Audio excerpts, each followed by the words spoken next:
Movie की शुरुआत होती है और हम कुछ एस्ट्रोनॉट को मंगल ग्रह पर देखते हैं। वो वहाँ रिसर्च कर रहे होते हैं और कुछ सैंपल भी इकट्ठा कर रहे होते हैं। तभी नासा उन्हें तूफान के आने की जानकारी भेजता है जो बहुत ही भयानक होने वाला था। इसलिए कमांडर उन्हें मिशन को रोककर इमरजेंसी लैंडिंग की तैयारी करने को कहती है। सभी एस्ट्रोनॉट वापस भी आ जाते हैं, लेकिन मार्क वाटनी वहाँ लगे इक्विपमेंट्स से कोई चीज़ इतनी ज़ोर से टकराती है जिससे वो दूर जाकर गिरता है। कमांडर उससे संपर्क साधने की कोशिश भी करती है, लेकिन वाटनी से संपर्क नहीं हो पाता क्योंकि उसके कम्युनिकेशन सिस्टम में खराबी भी आ जाती है। मार्क वाटनी को कुछ देर ढूंढने के बाद सभी लोग स्पेस में वापस आ जाते हैं। उन्हें लगता है कि वाटनी मारा गया है और स्पेस लॉन्च कर दी जाती है। पृथ्वी पर नासा के डायरेक्टर मिस्टर सैंडर्स प्रेस को मार्क वाटनी के मरने की जानकारी देते हैं। तूफान के शांत होने पर हमें बीप की आवाज़ सुनाई देती है जो मार्क वाटनी के स्पेस सूट से आ रही थी। वो उसके ऑक्सीजन लेवल को कम होने को दर्शा रही थी। वाटनी उस हादसे में बच जाता है, लेकिन एक रोड उसके सूट को चीरकर उसके पेट में घुस जाती है। वाटनी अपने कैंप में जाकर उस रोड को निकालता है और उस जख्म को स्टिच करता है। ये मंगल पर उसका 18वां दिन था। फिर वाटनी नासा से संपर्क करता है, लेकिन तूफान में सारे इक्विपमेंट खराब हो जाते हैं। वाटनी वहाँ वीडियो रिकॉर्डिंग करता है।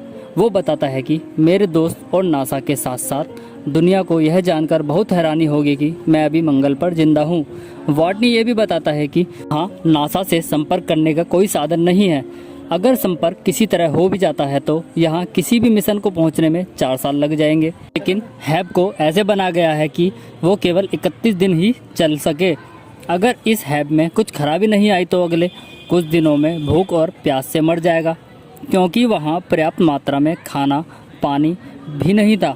इसलिए वाटनी अपने खाने की कैलकुलेशन करता है जो अगले कुछ महीनों के लिए ही थी। लेकिन किस्मत से वाटनी एक बॉटनिस्ट था, मतलब वो वनस्पति वैज्ञानिक था। उसे इतना खाना तैयार करना था कि अगले 4 साल तक मंगल पर वो जिंदा रह सके। मार्स पर आलू उगाने के लिए सोचता है, जिसके लिए उसे पानी और हवा की आवश्यकता होती है। वहाँ की मिट्टी को उपजाऊ बनाने के लिए वाटनी को अपनी पोटी का प्रयोग करना पड़ता है और मार्स पर आलू की खेती करना शुरू करता है। लेकिन अब वाटनी को सबसे बड़ी समस्या का सामना करना पड़ता है, जो कि पानी की थी, कि वो इतना सारा पानी कहाँ से लाएगा। वाटनी कुछ फार्मूले यूज़ करके वहाँ पानी बना भी लेता है। हाइड्रोजन को ऑक्सीजन के साथ जलाने से पानी बनाया जा सकता है। जब वो पहली बार ऐसा करता है तो धमाके से अपने आप को उड़ा लेता है, क्योंकि उसने अपने मुंह से निकल रही ऑक्सीजन को कैलकुलेट नहीं किया था। लेकिन दूसरी बार में वो सफल हो जाता है और छोटी छोटी बूंद उसे पानी के रूप में मिल जाती है। फिर वाटनी एक कहानी भी सुनाता है। जेट प्रोपल्सन लैब की खोज भी ऐसे ही हुई थी। इंस्टीट्यूट में 5 लोग रॉकेट का फ्यूल बनाना चाहते थे, लेकिन उन्होंने अपना कमरा ही बम से उड़ा लिया था। इंस्टीट्यूट ने उन्हें निकाला नहीं और पास के खेत में रिसर्च करने के लिए वहां भेज दिया। आज उन्हीं की बदौलत हम स्पेस में सफ़र कर रहे हैं। आखिरकार 54वें दिन वाटनी अपने किए गए आविष्कार में पूरी तरह सक्सेस हो जाता है और वो मार्स पर पहला आलू उगा देता है। उधर नासा भी मार्क वाटनी को मरा हुआ समझकर उसका अंतिम संस्कार भी कर देती है। फिर हम नासा के हेडक्वार्टर में मिंडी पार्क को देखते हैं, जो कि सैटेलाइट कंट्रोलर थी। से पता चल जाता है कि वाटनी अभी जिंदा है और सोलर पैनल को उसी ने मूव किया है और उसे साफ भी किया है। ये बात मिंडी अपने सीनियर्स को बताती है। वो वाटनी के क्रू से उसके जिंदा होने की बात को छुपाने के लिए कहता है, क्योंकि जब तक हम वहाँ पहुँचेंगे वो भूख से मर जाएगा। उसके पास इतना खाना नहीं है कि वो उसे 1 साल तक जिंदा रह सके। वाटनी को मार्स पर अब 70 दिन हो चुके थे। अब वाटनी हिसाब लगाता है। नासा का अगला मिशन जो मार्स पर 4 साल बाद होने वाला था, वो यहाँ से 3200 किलोमीटर दूर उतरेगा। तब तक वाटनी को वहाँ पहुँचना होगा। लेकिन वाटनी के सामने सबसे बड़ी समस्या आती है कि वाटनी के पास ऐसी 2 ही गाड़ियाँ थी जो ज़्यादा से ज़्यादा दिन में 35 किलोमीटर ही चल सकती थी।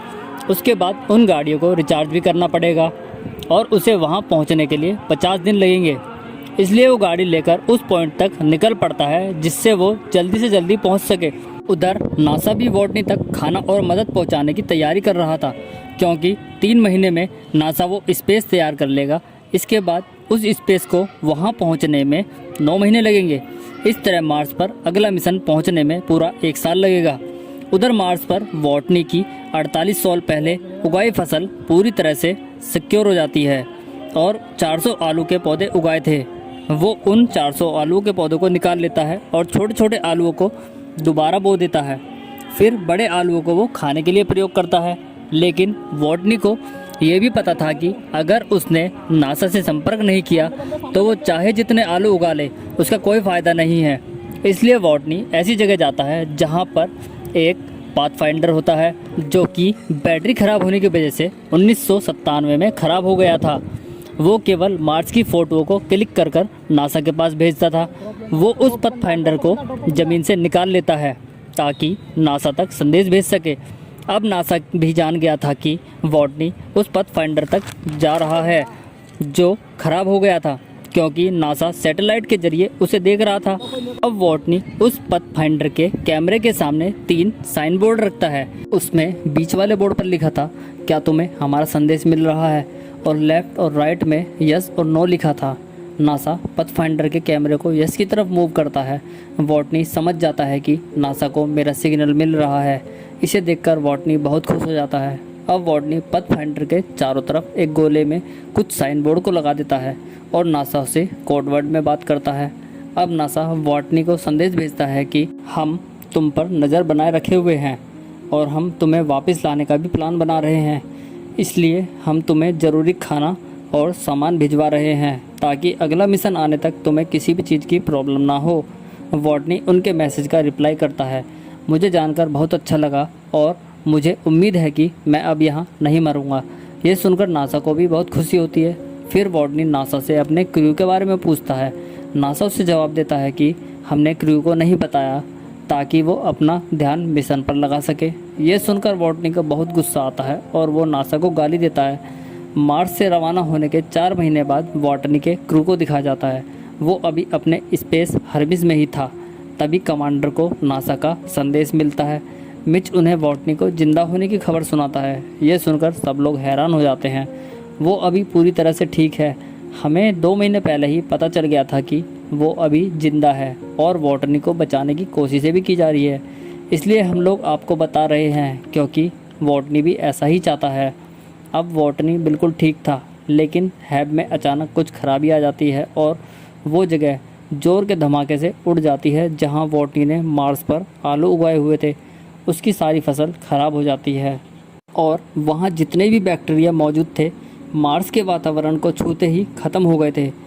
इसी कारण से वॉटनी वहां दोबारा फसल नहीं उगा सकता। वॉटनी हिसाब लगाता है कि बचा हुआ खाना अब और कितने दिन चलेगा। आलूओं को मिलाकर वॉटनी के पास इतना खाना नहीं था कि वो नासा की मदद आने तक जिंदा रह सके। इसीलिए नासा बचे हुए खाने को 4 दिन और चलाने के लिए कहते हैं। अब वो जो खाना दिन में 3 बार खा रहा था उसे वो खाना दिन में 1 बार ही खाना होगा। इसीलिए जल्दी में नासा उसके लिए ज़रूरी खाना और मदद भेजने के लिए एक रॉकेट लॉन्च करता है। शुरू में तो रॉकेट सही से काम कर रहा था, लेकिन अंतरिक्ष में जाकर क्रैश हो जाता है क्योंकि नासा ने बिना टेस्ट किए ही रॉकेट को लॉन्च किया था। ये देखकर सब लोग बहुत दुखी हो जाते हैं। उधर वॉटनी लॉन्च के बारे में पूछता है, लेकिन जब वॉटनी को लॉन्च फेल होने के बारे में पता चलता है तो वो पूरी तरह टूट जाता है क्योंकि अब वॉटनी तक ज़रूरी सामान और मदद जल्दी से नहीं पहुंचाई जा सकती थी।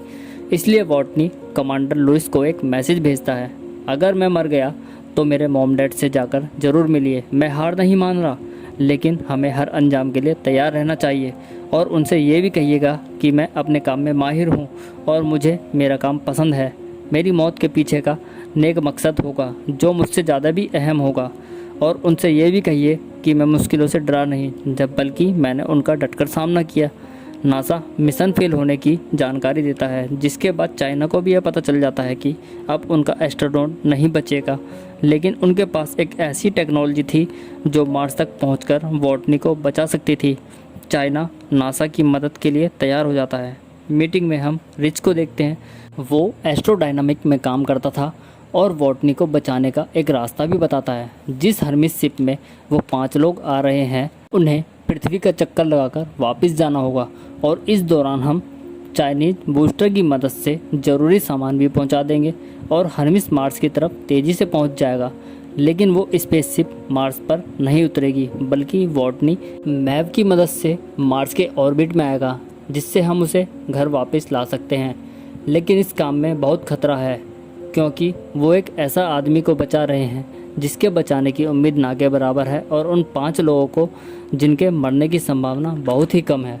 इसीलिए नासा एक आदमी की जान बचाने के लिए 5 लोगों की जान को खतरे में नहीं डाल सकता।